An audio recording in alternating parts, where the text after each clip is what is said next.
I mean, it's a very elite group of people looking, as I like to say, biohack their best selves, or, live at the tip of the spear, or live, in a fully optimized way. But, most of the people that, would come into that group or that would be interested in following the information that I have, are looking to, really extend their life. I like to say live longer and stronger. I honestly think that, if people take care of themselves, there's no doubt that you can live into your early hundreds and still live, rather robustly and vigorously. But again, you have to put the work in. There's no magic pills, even therapeutic testosterone, peptides, human growth hormone, stuff like that. None of that is magic. I mean, if you're not doing any work around it and just taking those things, you're not going to see any effect of any benefit at all. Oh, so you need to combine it with good diet, exercise, all that stuff to really see the benefit. Absolutely. Maybe you should wear a shirt that says you're like 250 years old. Yeah. How do I look? Well, when people see my wife and I, because we're extremely fit people, they usually think that we are 20 years younger. But I mean, I'm 54 and my wife is 53, and we definitely look like we're in our 20s. That's great. It's fantastic. I practice what I preach is what I like to say, Yeah. So how does,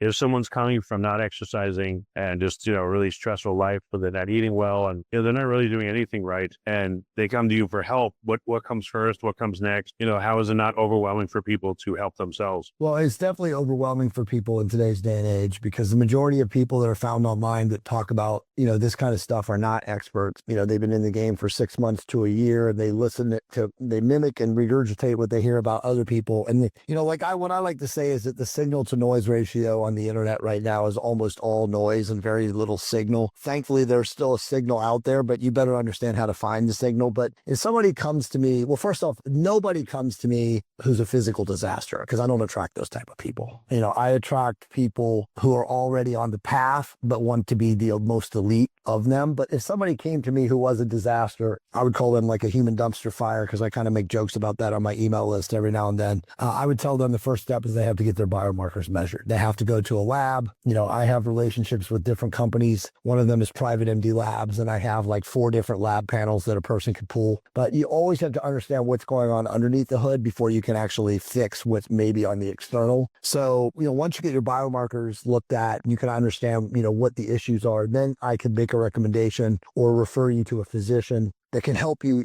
begin to optimize, from a step 1 standpoint. And then obviously from there, based on your biomarkers, based on what, you would technically qualify for, because again, whenever you start hormones, you obviously have to have a clinical need to get a prescription from a physician. So at that point, then we can kind of make recommendations on like, okay, like let's say you have a high inflammatory markers, you have too much body fat, you have insulin resistance, all these different things. Then we can really put a program together that can really like have you take, one bite at the apple at a time. Okay, so biomarkers first, and then, when the work begins, what does the work look like? Yeah, it's a good question. The work is first, again, changing your diet.